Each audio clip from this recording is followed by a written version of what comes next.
Okay, this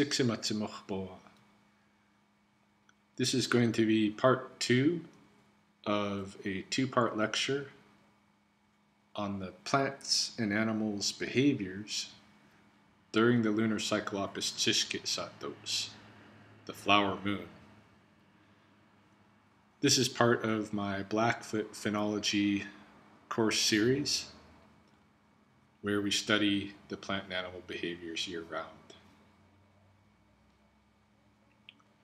So Aapistsisskitsaato, as just a refresher in case you haven't seen part 1, this is typically the first summer lunar cycle in the Blackfoot calendar, the first of 5 cycles on most years. Though if we've had a Saamitsikitsam, a deceptive winter moon that's come in, then the frog moon that is typically the last winter moon hops over into the summer, and Aapistsisskitsaato becomes the second of 6 summer cycles.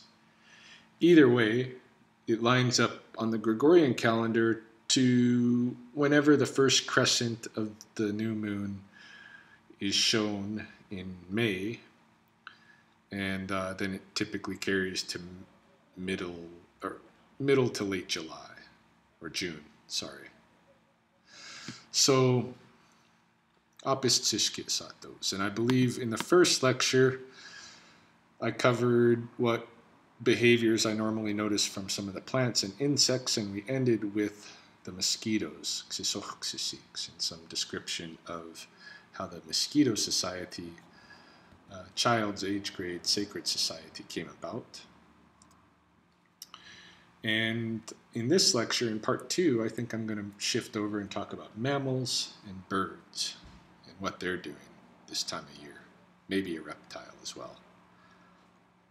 So the first one I want to talk about, since we ended with mosquitoes, is the big brown bat, Aapsspini, the big brown bat. Now in Lethbridge, there may be several species of bats. The ones that I've encountered typically, I believe, are just the little brown bat and the big brown bat. Okay? And mostly I encounter what I think is the big brown bat. I happen to be a guy that a lot of people will call upon, if they encounter a species in their home or in their yard that scares them, something that scares them. I'm the rattlesnake wrangler for the city of Lethbridge. And then I also get called for other animals at times, and one of the main ones is the bats. Right? Someone will find a big brown bat exposed during the daytime like this, and they might be upset about it and want me to remove it or what have you. A lot of times if they just wait till nighttime, the bat will go away. They're nocturnal. This one I encountered at my site at Sspopii in a wild area, and he wasn't too happy to meet me. He had a kind of a toothy grin and a hiss that was saying, "Hey, leave me alone." So I left him alone. In any case, yeah, the bats have several names in Blackfoot. None of them are very, very nice to them, and I don't know how the bat really fits into Blackfoot tradition. I've never heard much of them in the stories. But this particular word, Aapsspini, is kind of the bad eagle. Another animal that people don't really like to encounter is Aapikaa'i, the striped skunk. And they're pretty prolific in my area, actually, but they mostly remain invisible from people. They're nocturnal for the most part, and they don't like to be seen. But people will encounter them, especially during this lunar cycle, because we start receiving our rains. They will become Misamsota, the long rains, in the next lunar cycle. We start receiving those rains, and those rains bring earthworms up to the surface. And whether you're out in the prairie or you're in some suburban development, the same food opportunity exists, and the striped skunk, which kind of leans towards being synanthropic, living with us anyway. It likes the food offerings that we tend to leave outside. A skunk like this starts to be seen more. Not that it hasn't been around all along, but it's out exposed and eating earthworms for the most part. The skunk in Blackfoot tradition, I believe there's probably several people who had personal powers given to them from the skunks. One of the people who's in my line of transfer as an elder, although I didn't receive transfers directly from him, he was the grandfather for some of my elders, was a man named Aapsspini, Bob Black, the late Bob Blackplume. In the stories, the only time I've encountered Aapsspini is during the story of Makuyo'Soko, the wolf trail. And when there was a human family that was kind of taken in by these wolves to live in a camp that was full of different species of carnivores. And one of the species was the striped skunk. And this family of people were advised to, be friendly and visit the different families. And when they did, they received sacred things, often teepee designs. But they were advised by their host not to visit the striped skunk or the badger. And in time, they ended up visiting both and receiving really important teepee designs from both of them. So that's all I know of the skunk in Blackfoot tradition. Except for that the musk, the skunk musk, had a use as a perfume. In the past, people didn't mind that smell, a hint of it, and I don't really mind it myself either. I actually keep some of their musk around. If you're out and about around the water in the evening time, you should start seeing the beavers. You should actually have been seeing them in the prior moon, the prior lunar cycle. But in this lunar cycle, they start getting really busy because of all the plant activity. The beavers are drawn to diversify their diet. And so you might see new canals emerging that the beavers are digging to leave them, to make themselves kind of a little stream, more or less, that they can travel down with some safety toward rare food resources. They are very interested in eating a lot of the emerging new greens and some of the roots of these plants that are just in their prime. They're not so much focused anymore on their willows and poplars, although you will still see them eating that as well. This guy here, for instance, he carries this poplar sapling over to the lodge, sits beside the lodge and eats the bark and stuff. But for the most part, this time of year, what I see the beavers eating are the greens and some of the roots of these newly emerging plants of the early summer. Wherever there's beavers, you'll probably meet Sspopii, the muskrat. And the muskrat has a similar but somewhat different diet than the beavers and is doing different kinds of activities.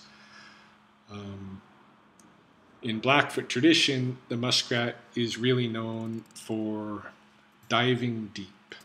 Its ability to be underwater for long periods of time. And there's a story here, like there is in many places of the Northern Hemisphere, about a great flood. I believe, this flood was connected with the last ice age and is a big part in the destruction of the megafauna from the Pleistocene. But,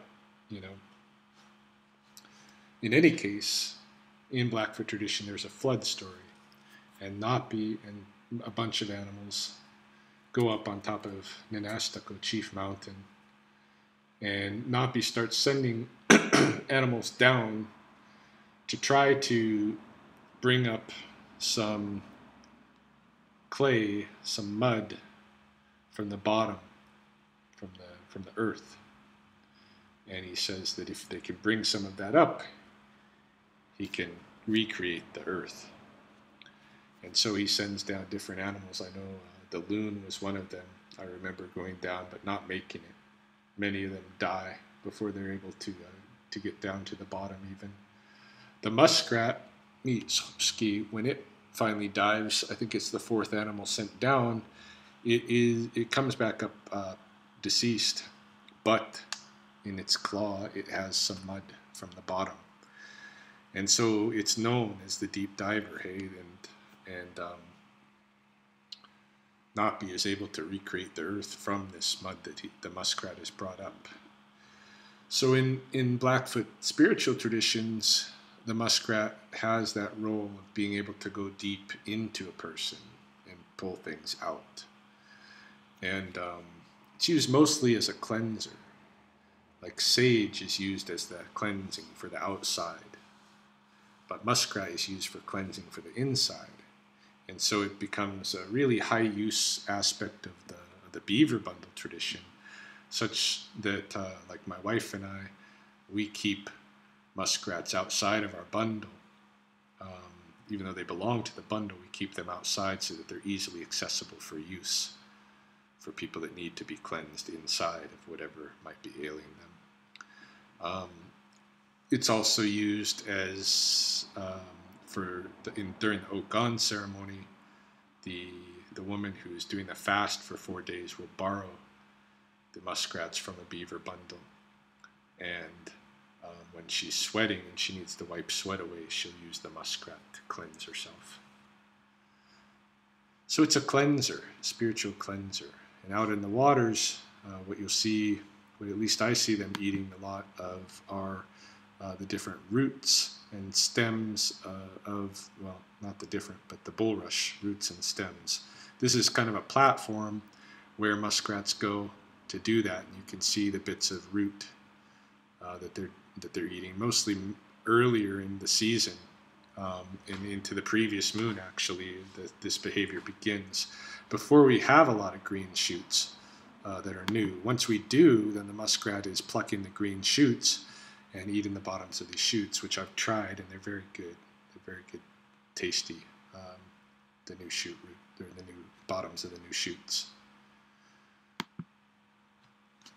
The Canada geese, Aapsspini.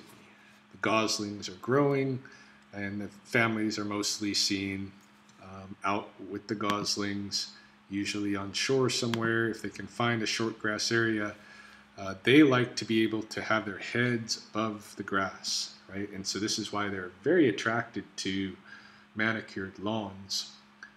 And when people are building golf courses next to lakes and such, you can expect geese to take up residence, because that's the perfect situation for them. They have grass to eat. They're like the cows of the waterfowl family. They like to eat the grass, and they like to be able to see above the grass. And so long grass natural areas, they kind of avoid, especially if their goslings can't at least get their heads up above the level of the grass to see what's happening. Some geese may still try to nest during this time. This is usually a mistake. As I described in the first part of this lecture, the waters usually rise during this lunar cycle. They start rising because we're having the melt of glaciers in the mountains, and we're starting to get some rains. And so the islands that the geese are nesting on, often, if they continue into this cycle, they get flooded out. And so they lose their nests. This is why the geese have to go early with the strategy that they use. Mallards, on the other hand, will still be nesting, and you're probably going to see a lot of the males, Aapsspini, the red-legged males, out and about by themselves, while their females are sitting eggs. Probably see merganser couples still on the river. They should start nesting as well. The females will look for cavities, tree cavities and logs, things like this very near the river water that they can use.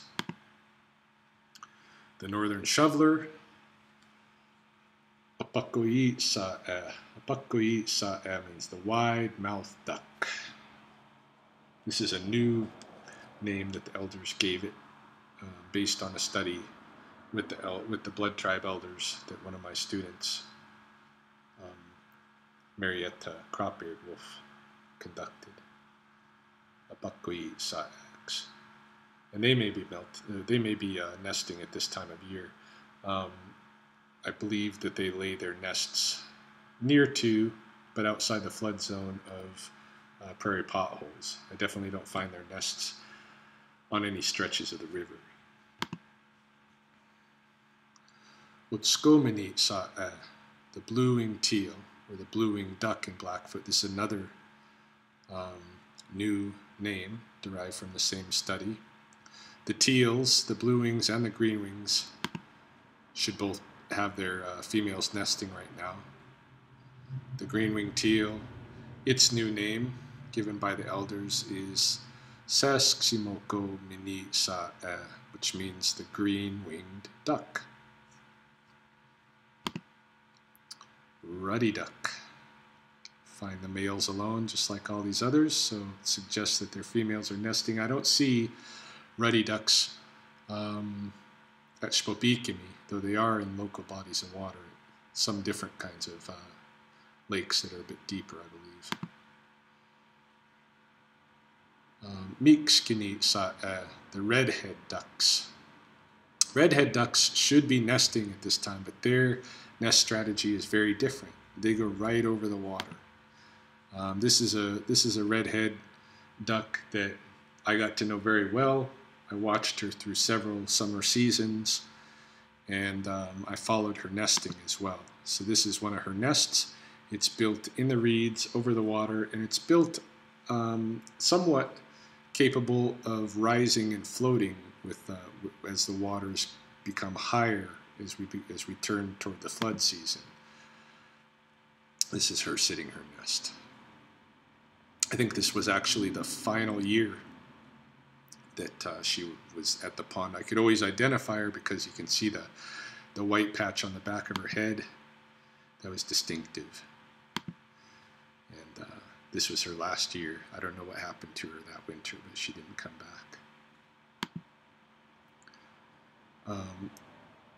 Apoyisa'ai, the brown duck. This is another new name. It's given to the cinnamon teal. Cinnamon teals nesting same time as the other teals. It's the male alone, the pond. Out on the river, American white pelicans are still around. Sikominniiwanii, the heavy throats or big throats. Okay? There's a blood tribe family name called Big Throat, named after these birds. I've never come across their nests, but they stick around here because we have a weir below the University of Lethbridge where fish congregate because they're basically stuck by a concrete wall. And so we have always a good American white pelican population there fishing the weir. Out at Sterling Lake, you see the cormorants always nesting on this island out here, and there may be gull nests out there as well, I'm not sure, but definitely the cormorants, and the gulls may just be hanging out waiting to feast on cormorant eggs. Lots of different kinds of gulls, and in addition to the usual California gulls and ringbill gulls, you have these guys, the Thayer's gulls, who are out there. You have the Franklin's gulls. Aotahkaaokayis is a new name or Aapsspini, the white-eyed gull.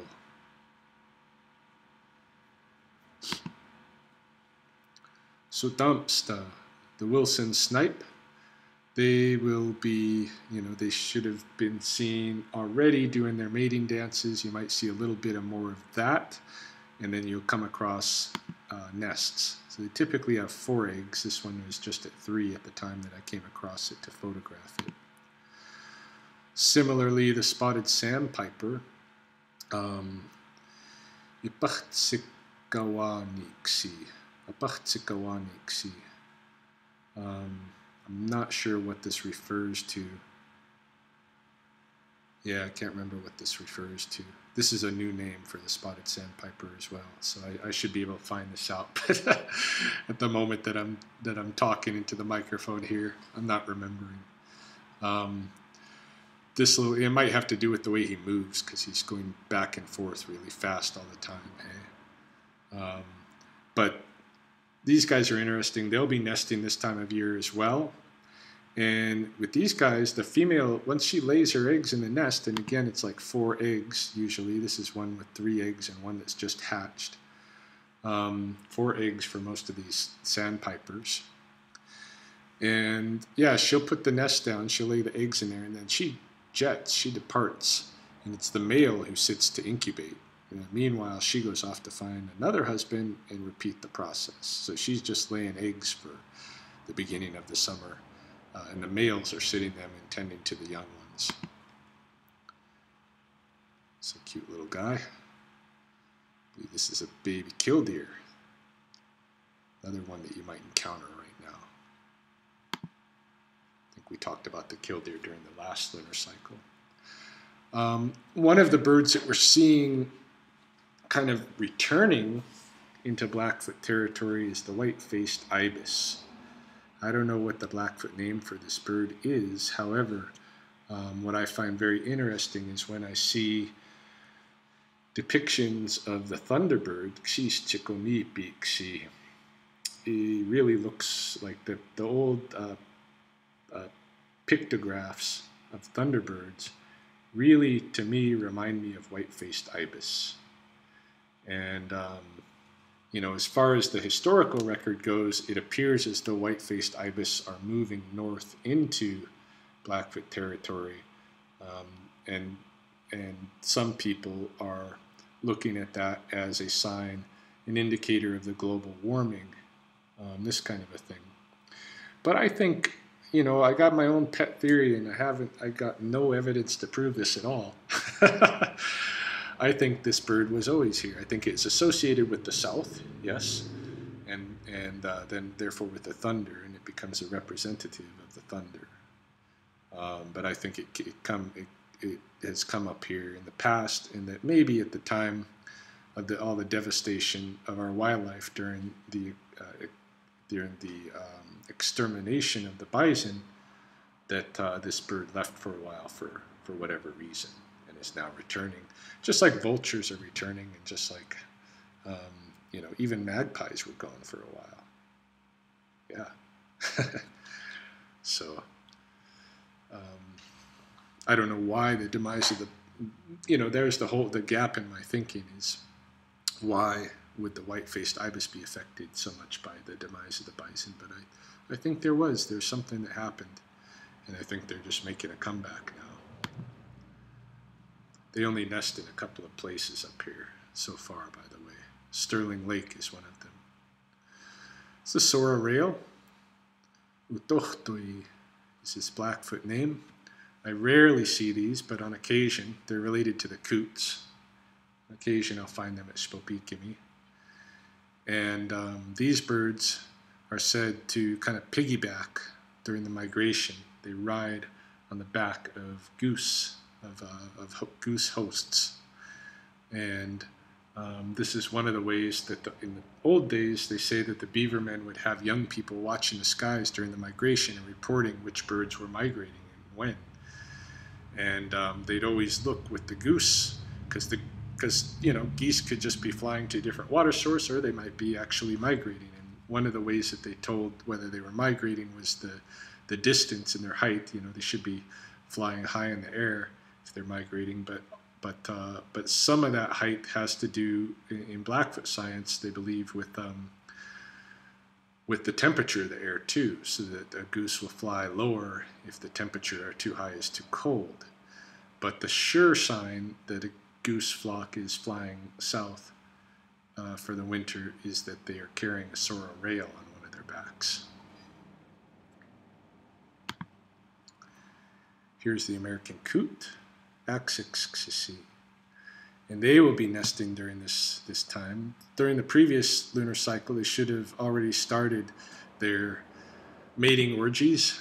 There's a mating dance that they do, an orgy, which involves several couples engaging in sexual acts together. And this is one of their signs to get the other couple to chase after them. Part of their orgy here. Yeah, they have a certain song that they sing, and then they line up. They make two lines. And one line will turn around and show this sign, the females, I believe. The other line will give chase down a female and mount her if they can. There's a song that they sing during this that I can hear from a long ways away, and I'll know that they're doing their orgy, and I'll go watch. So nobody really knows who's father, I think, in the coot world. And pretty soon, if you're wading through the reeds, you'll start getting the same kind of display from coots trying to lead you away from their stash of, from their new nesting area. This is a nesting area for coots. It's just being built. Like the redhead ducks, they construct a platform that's going to be in the reeds over the top of water, and that will be able to be built upon or float upward when the waters rise. Here's a nest that she started to lay eggs in.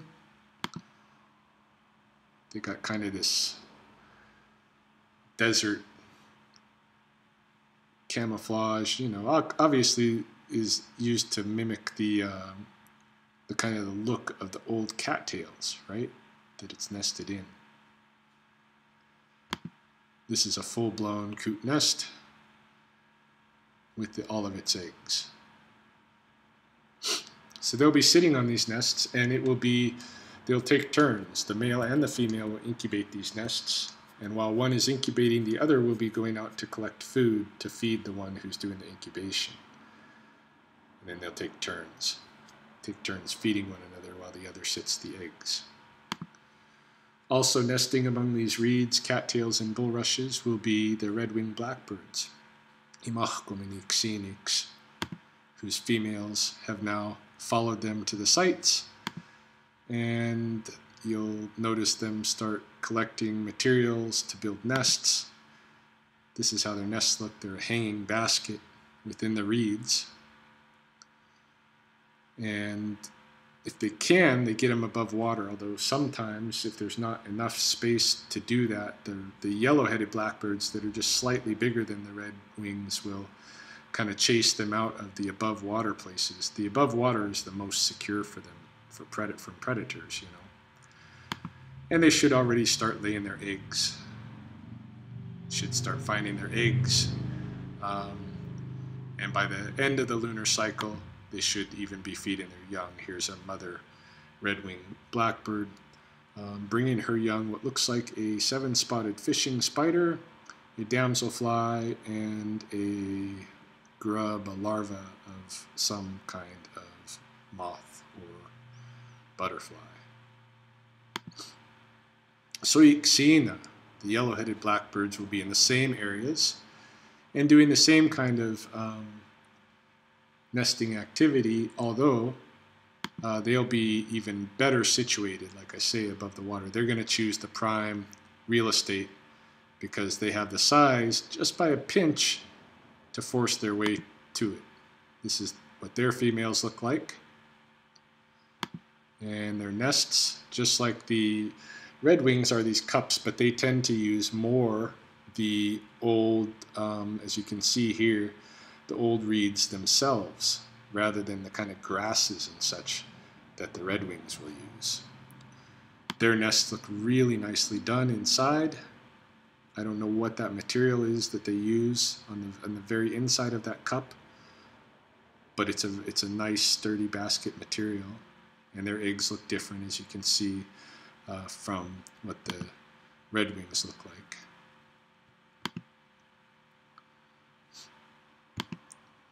You might have common grackles at your site, Aapsspini, the kind of the big blackbird.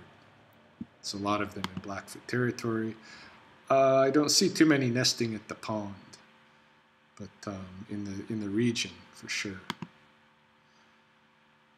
Black-billed magpies, this time of year, should already start having fledglings. They might be nesting as the lunar cycle starts. Aotahkaaokayis is their Blackfoot name. And yeah, you might find them tending to nest as the lunar cycle begins. If you look in the nest, the very early part of the lunar cycle, you might find they've got an egg cache, and you can see inside of the nest, as if the big orb-shaped stick nest is not enough, they've also made a clay bowl, and they've lined that bowl with a particular kind of material. And that material, in the nests that I've inspected, are the old stems of the choke cherries that used to have, like the ones that used to have the cherries on them, dangling from them. They've gathered those from the plants and from the ground around, and made this inner cup to hold the eggs. Some nests should be already developed even in the first part of the lunar cycle to have hatchlings. Here are the hatchlings that are just born, totally without any feathers at all. And as they kind of develop,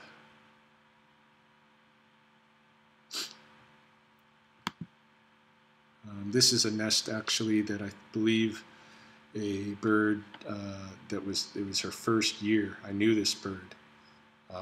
So it was her first year building a nest, and she was not able to construct the full nest. She didn't put a top on it. And we got a pretty big rainstorm, pretty big lightning and thunder and hail, and all of her fledglings here, as you see, were just killed in the nest from being soaked and probably, they just died from being too cold.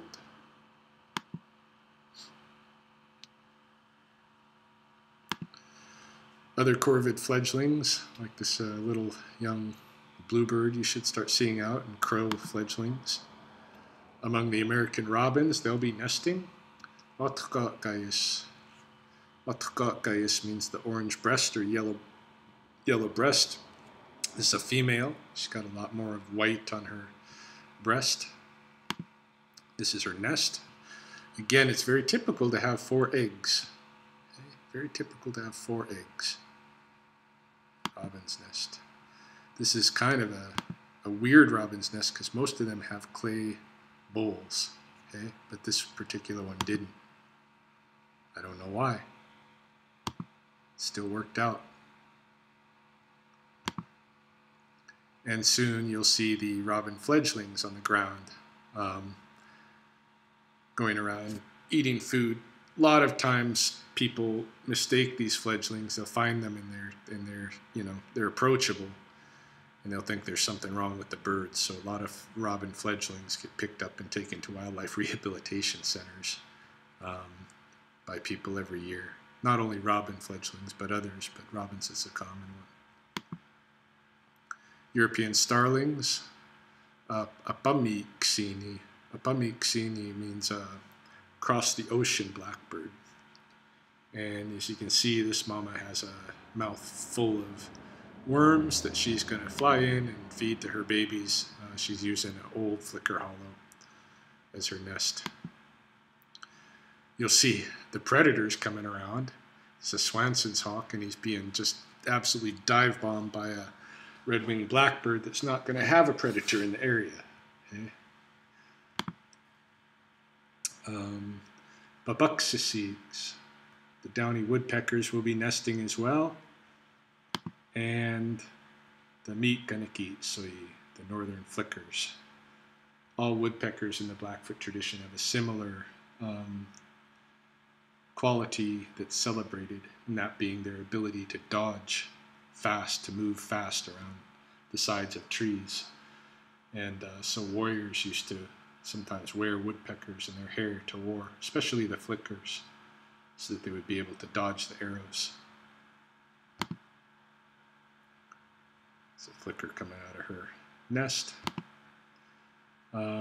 Should be able to find mourning dove nests, saokikaku, which is the prairie dove in Blackfoot.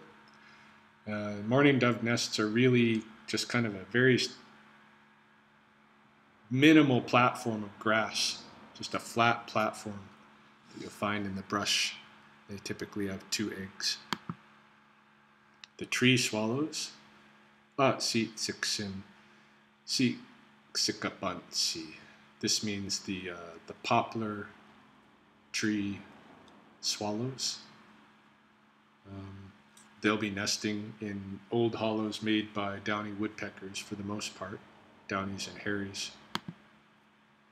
The bank swallows, Aotahkaaokayis, basically the cut bank swallow. They'll be nesting, they'll have their nest cavities which they've excavated themselves on the cut banks.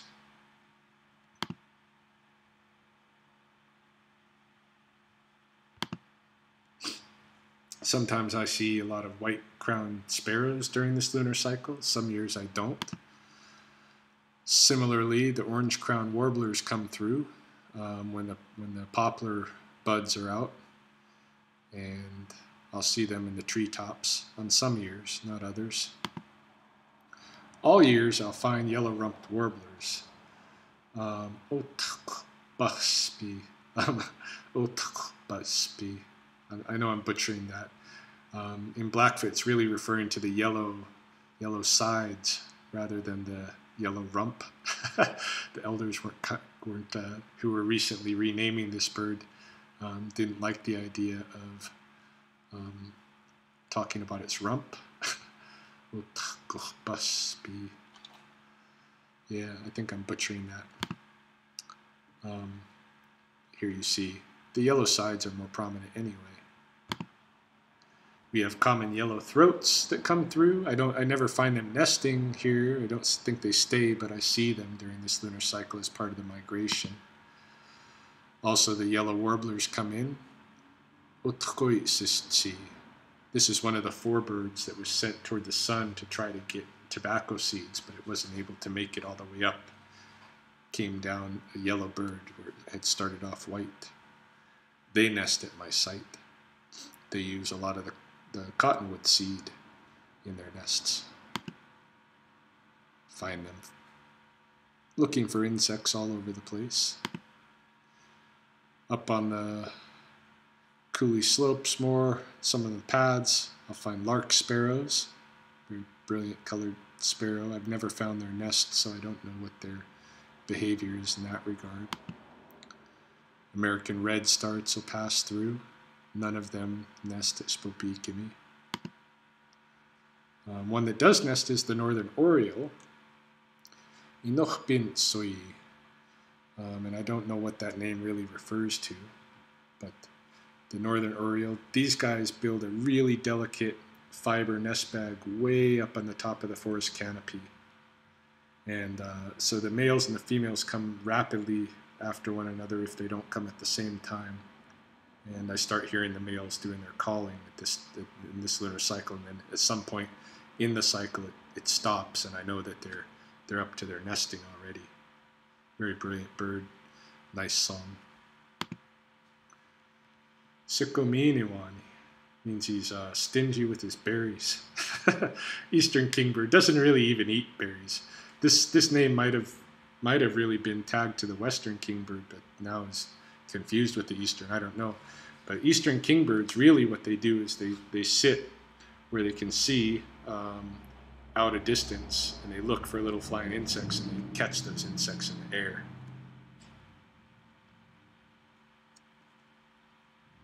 Some of them will nest at Sspopii for sure. There's the least flycatcher, comes in this time of year, and he will nest here for sure as well. During the next lunar cycle mostly. The house wren is Sikominniiwanii, which means he's kind of habitually talking, habitually yelling, habitually complaining,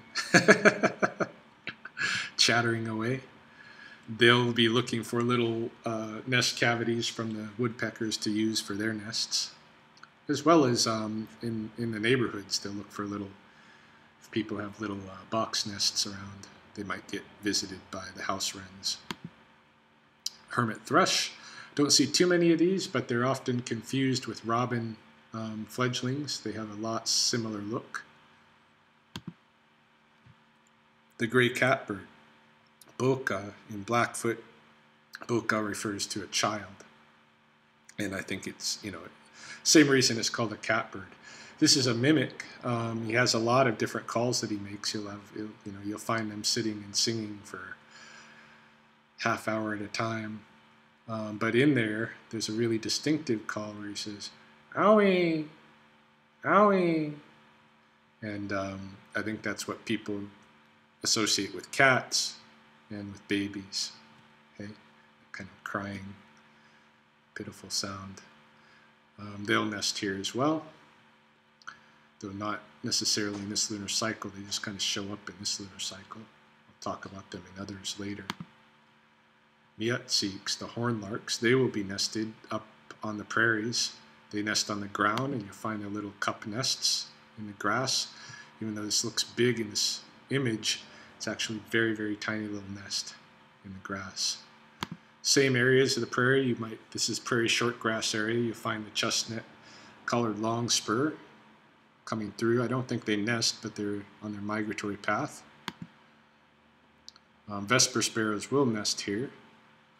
Apakovisa'ai, the little sparrow. A lot of times you'll see them ahead on trails, on deer trails and stuff. Gray partridge, you might come across. They should have already kind of played out their nesting cycle, at least as the lunar as the moon starts. They might still be sitting eggs, but they should have babies with them pretty soon. And the Sspopii, the painted turtles themselves, after which I named my site Sspopii. They're up on the banks laying their eggs. Okay, they take water into their system, they take a bunch of it into their system, these big mature females with eggs, and then they climb up on shore outside of the flood range, and they release the liquid, they pee, and then to soften the ground, and then they trench out what they can with their feet. And if they have to go back and get more water and come back, they do. And they trench a hole big enough to lay out their eggs, and they usually have a good number of eggs. You'll find them there. She's laying eggs right now. Very vulnerable at this time. This is what it looks like when she's still trenching. Hasn't laid eggs yet, but it's going back for more water and stuff. Another angle from one who's in the process of laying eggs right now, and then a nest. Right, so you'll have 15 eggs in a painted turtle egg cache. And they'll be left underground. When she's done and she covers this up, it's going to look like nothing ever happened here. They're very good at cleaning up after themselves and making it look like they'd never been there. And finding a nest again, as I did to dig in and take a photo of this, which I then covered back up, of course. Finding a nest again is really difficult after she's left it, because it's so camouflaged. So that's it. That's basically what I see during the flower moon, Aapistsisskitsaato, around my region, Sikominniiwanii, within Blackfoot territory. Next we will be shifting into the moon Misamsota, the long rains.